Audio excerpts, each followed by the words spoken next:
Detesto la palabra homofobia. Fobia significa miedo, significa terror, y usted no tiene miedo, usted simplemente es imbécil.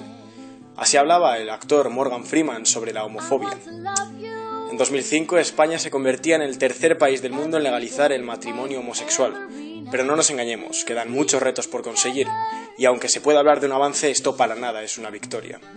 Hoy en La Oveja Roja hablaremos con Mireia, del área de libertad de expresión afectivo-sexual de Izquierda Unida, para comprender un poco mejor la situación del colectivo LGTB en nuestro país.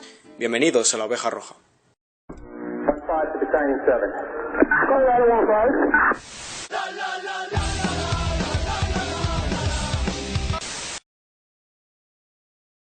Hoy en La Oveja Roja hablaremos con Mireia para analizar un poco la situación del colectivo de bisexuales, gays, lesbianas y transexuales en nuestro país. Bueno, Mireia, la primera pregunta, un poco general, ¿cómo es la situación actual del colectivo LGTB en España? Vale, pues así un poco en general, ¿no? Y decir, porque hay muchas fronteras, ¿no? Y hay muchas luchas que estamos llevando a cabo. Yo creo que por un lado, dos realidades que están totalmente discriminadas a día de hoy sería por un lado las compañeras trans y las intersexuales. Entonces, por mencionar así un poco, ¿no? Las reivindicaciones del colectivo trans. Es un colectivo que fue el primero, ¿no? En salir en la lucha en Stonewall para la reivindicación de la lucha de todo el colectivo LGTBI, y a día de hoy sigue siendo el colectivo en el cual sus derechos no son reconocidos, ¿no? Es decir, siguen siendo consideradas enfermas, tienen que ser consideradas enfermas para poder tener una cobertura sanitaria, para poder comenzar por su proceso transexualizador. Por lo tanto, lo que se abogan un poco desde las luchas LGTBI es poder acabar, ¿no? con este proceso, ¿no? de despatologización, ¿no? Poder conseguir que la realidad trans esté despatologizada y no se les considere como personas enfermas. A las personas transexuales, aparte de que para poder entrar en la cobertura sanitaria, ¿no? Y para poder también modificar su mención de sexo en el DNI, ¿no? Y si se consideran pues, como enfermas, viven en una situación laboral bastante precaria. Los últimos estudios, ¿no? Dicen que el colectivo trans sufre hasta un 70% de paro, ¿no? Es decir, muchísimas, ¿no? Pues se ven abocadas a situaciones de prostitución pues eso, ¿no? O de paro. A nivel jurídico sí que es verdad que se está empezando a avanzar. Tenemos ya diferentes comunidades autónomas que tienen leyes propias, ¿no? ¿no? Es decir, leyes que trabajan el tema de la transexualidad. Creo que pues, hay algo, ¿no? que es positivo, y es que ahora el 25 de junio se va a aprobar, esperemos, ¿no? por unanimidad, la Ley Integral de Transexualidad de Andalucía, que va a ser la primera ley a nivel europeo que despatologiza, ¿no? Es decir, que les quita, ¿no? esta etiqueta de enfermas al colectivo trans, y que les va a posibilitar libremente, ¿no? Es decir, por su propia decisión, acceder a la cobertura sanitaria sin tener que depender de un diagnóstico médico. Entonces, hay que caminar hacia ese paso, pero esto es pues, una comunidad, pero quedan todo el resto de comunidades, ¿no? Entonces, a nivel social siguen discriminadas, a nivel laboral y a nivel sanitario, pues esta es la situación que tienen. Otro colectivo discriminado, ¿no? Invisibilizado es la realidad intersexual.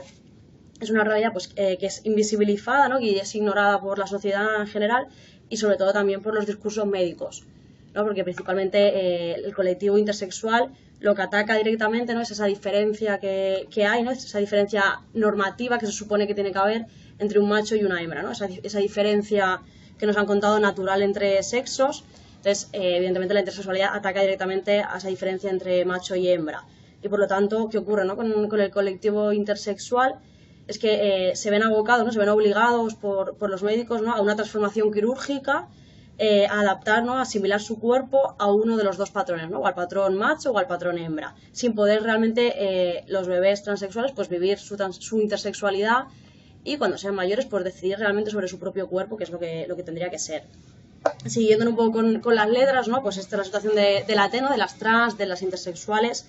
En cuanto a las mujeres lesbianas, por ejemplo, es decir, vivimos, ¿no? Sufrimos una doble discriminación, por un lado por orientación sexual, por ser lesbianas, pero por otro lado y principalmente por ser mujeres, ¿no? Es decir, porque como el resto de mujeres estamos, ¿no? En un segundo plano, en este sistema patriarcal, en el cual pues, lo que prima, ¿no? Es el hombre, es el poder del hombre sobre el de la mujer. Entonces, las mujeres lesbianas discriminadas, ¿no? por amar, ¿no? a otra mujer, y además por también ser mujeres.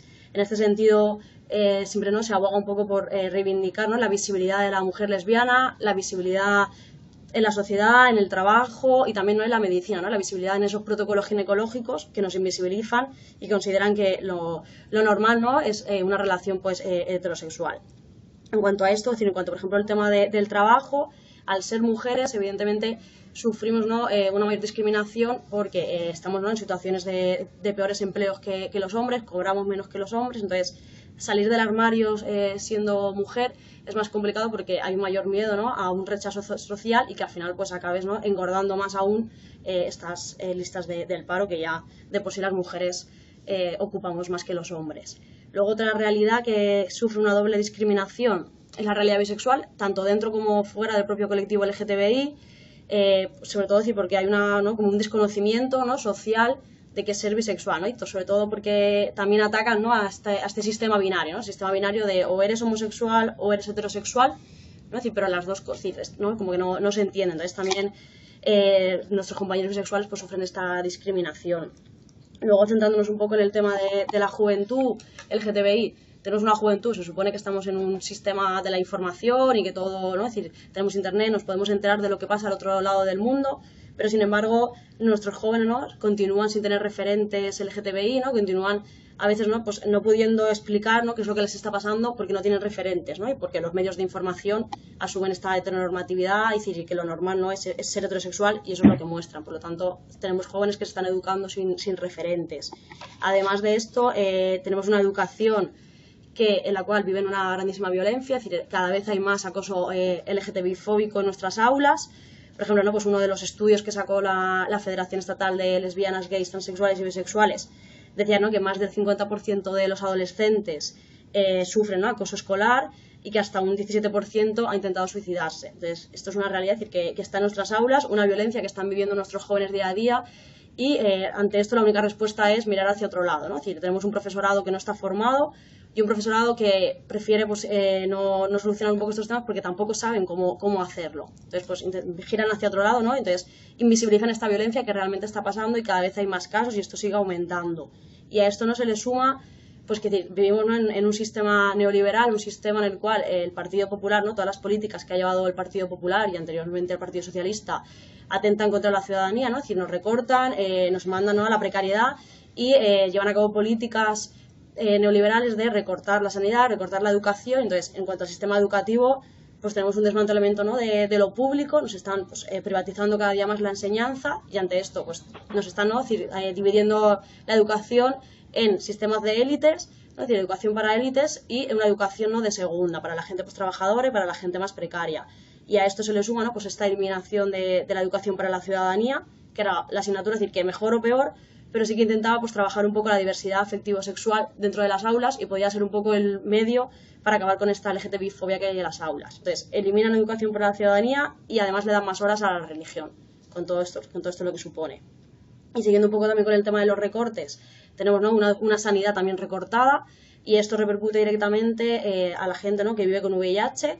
Personas, es decir, se ha recortado muchísimo, ¿no?, el presupuesto en atención al VIH, el Plan Nacional contra el SIDA se ha eliminado toda su partida presupuestaria. Entonces, a día de hoy tenemos asociaciones que trabajaban con este colectivo que no pueden seguir con su prevención, ¿no?, o que lo hacen de una forma mucho más precaria que lo que hacían antes, ¿no? Es decir, hay estadísticas que dicen que se ha rebajado, ¿no?, un 80% el presupuesto en políticas, ¿no?, para prevención del VIH. Entonces, cuando tú no previenes algo, evidentemente, lo que haces es que estás atentando directamente contra la salud de estas personas, ¿no? Y lo que nosotras decimos mucho, pues nos están recortando y estos recortes están haciendo que nos estén matando, porque no hay prevención y por lo tanto pues no se puede, ¿no?, hacer que haya nuevas infecciones. Al revés, están aumentando, hay datos, ¿no?, de que este virus, ¿no?, el virus del VIH, cada vez lo están contrayendo entre 3.000 y 4.000 personas, es decir, va aumentando, es decir, en cuanto disminuye la prevención, evidentemente pues aumentan los casos de infecciones.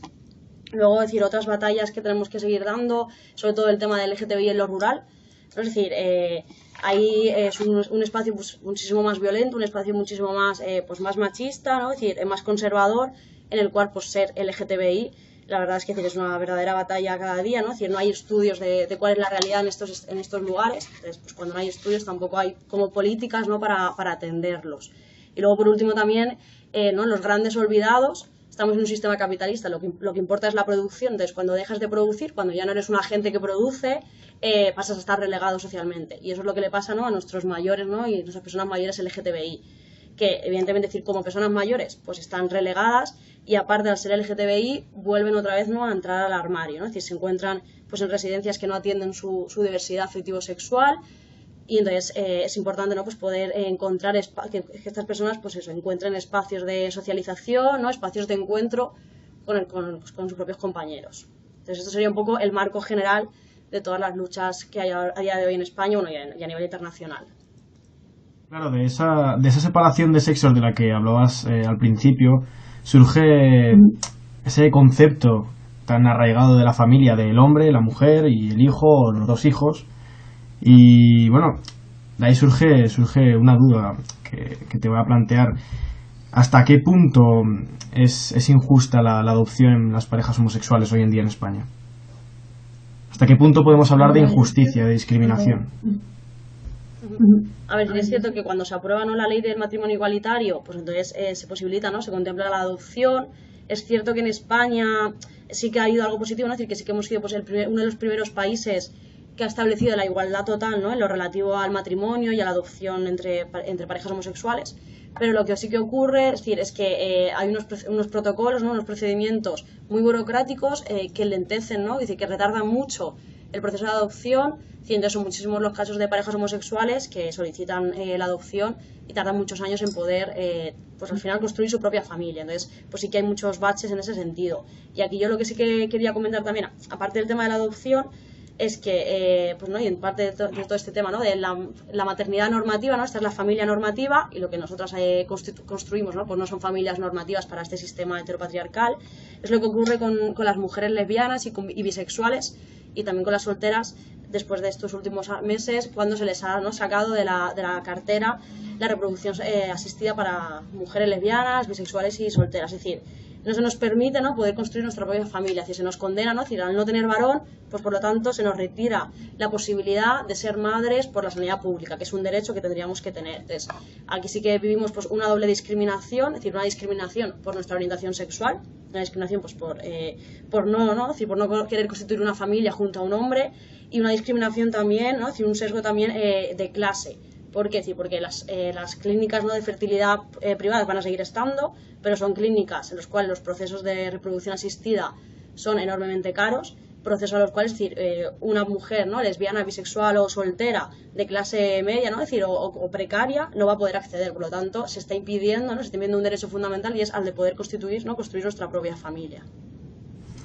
Bueno, y con todos estos problemas que me estás planteando, ¿qué propone Izquierda Unida para solucionar esta situación y para paliar las injusticias del colectivo? Vale, yo te cuento, decir, se proponen muchas cosas, ¿no?, porque como ves, pues hay muchos frentes, ¿no?, a los que atacar, pero así como 10 puntos muy sintéticos, ¿no?, es decir, y como 10 reivindicaciones claras. Por un lado sería, pues evidentemente, decir, una lucha, ¿no?, constante, una lucha también política, desde las calles, desde las instituciones, para luchar, ¿no?, contra esta LGTBI-fobia, ¿no?, contra esta fobia a todo el colectivo LGTBI, ¿no?, pues por medio de la implantación pues, de leyes integrales que posibiliten, ¿no?, pues acabar con esta violencia que estamos viviendo. Solicitamos, ¿no?, y exigimos evidentemente una despatologización de la transexualidad. Por un lado, eliminar la transexualidad como una enfermedad mental del CIE, ¿no?, y del DSM-4. Y por otro lado, decir, seguir promulgando, ¿no?, continuar, ¿no?, y fomentar la promulgación de leyes no trans, para que puedan tener muchos más derechos de los que tienen ahora, ¿no?, y se les reconozcan todos los derechos. Defendemos evidentemente un Estado laico porque consideramos que un Estado como el que vivimos a día de hoy, que se dice, ¿no?, aconfesional pero que no es real, sino que tenemos una religión católica que es el lobbying de presión de todas las políticas, ¿no? Ahí tenemos la ley del aborto, es decir, y todas las leyes que está promulgando el Partido Popular, que muchas vienen, ¿no?, pues bajo dictámenes de la Iglesia Católica. Entonces somos conscientes de que una igualdad real, ¿no?, y una igualdad social solo podrá ser en un Estado laico, no en un Estado en el cual esté al final gobernado por la Iglesia Católica. Evidentemente también decir, pues, atender, ¿no?, a las personas LGTBI en cuanto a su salud. Es decir, ¿no?, consideramos desde Izquierda Unida que es imprescindible que se dote realmente económicamente, ¿no?, es decir, que se hayan pues, protocolos, ¿no?, que se haga un pacto realmente de Estado para paliar, ¿no?, el VIH y SIDA y para poder llevar a cabo realmente campañas de prevención. Luego, pues evidentemente apostamos, pues así como apostamos por una sanidad pública en la cual todas puedan ser atendidas, inclusive también las personas inmigrantes, porque son igual de personas que cualquiera de nosotras. Abogamos pues por una educación pública, ¿no?, una educación en la cual se pueda incluir en el currículum la diversidad afectivo-sexual, porque consideramos que es imprescindible que desde pequeños se eduque, ¿no?, a nuestros jóvenes y a nuestros niños y niñas en la diversidad afectivo-sexual, porque es la única forma de poder también, ¿no?, pues eliminar todos los estereotipos. También, ¿no?, tenemos como un compromiso por un empleo, ¿no?, y contra la precariedad laboral, es decir, porque somos conscientes de que el colectivo LGTBI, como clase trabajadora que también somos, sufrimos, ¿no?, como la clase trabajadora, todas las medidas que está llevando a cabo el Partido Popular, ¿no?, y en manos, ¿no?, es decir, bajo el dictamen de la Troika, legislando en contra de la clase trabajadora, pero además nosotros sufrimos esa doble discriminación, ¿no?, de ser también pues LGTBI. Entonces, pues un pacto, ¿no?, por realmente luchar contra el paro y contra la precariedad laboral. Exige también pues, un respeto, ¿no?, a esta diversidad familiar, un respeto a los modelos de familia que cada una quiera decidir tener, ¿no?, construir. Por lo tanto, evidentemente, trabajamos por lograr, ¿no?, que las mujeres lesbianas, bisexuales y solteras puedan de nuevo recuperar, ¿no?, puedan de nuevo entrar a la sanidad pública para la reproducción asistida. Y evidentemente también agilizar pues, estos procesos de adopción para que las familias homoparentales que decidan adoptar pues, lo puedan hacerlo en igualdad de condiciones y en igualdad de derechos. Trabajamos también por un poco pues, el fomento, ¿no?, de la igualdad de género, el empoderamiento de las mujeres lesbianas y bisexuales, ¿no?, es decir, lograr una mayor visibilidad social, ¿no?, y una mayor visibilidad política de nuestras compañeras y poder incluirlas también pues, en las políticas de igualdad de género, porque a día de hoy pues, están en muchos lugares, ¿no?, están excluidas de las políticas de igualdad. Y luego también pues, una visibilidad, ¿no?, de las personas mayores, que puedan pues, disfrutar realmente de su sexualidad de forma libre, es decir, no por ser mayor signifique que ya no puedes disfrutar de tu sexualidad. Entonces queremos, ¿no?, y reivindicamos pues, centros residenciales en los que las personas mayores puedan ¿no?, vivir libremente su sexualidad, y trabajar también pues, por un empoderamiento de la juventud LGTBI, ¿no?, es decir, por empoderarlos, poder constituir pues, asociaciones LGTBI de jóvenes y que ellos mismos pues, es decir, puedan por un lado pues, tener sus propios referentes y puedan también ser visibles y ser visibles desde la juventud, ¿no? Pues eso, pues una juventud evidentemente pues sin armarios, en las que puedan vivir dignamente, ¿no?, y puedan ser, ¿no?, y sentir como ellos y ellas deciden. Y ya para terminar, existe una ley en España, no sé si la conocerás, la ley contra la apología al terrorismo. Y entonces mi pregunta es si tú crees que debería haber una ley también contra la apología a la homofobia, al racismo, al machismo, como vemos.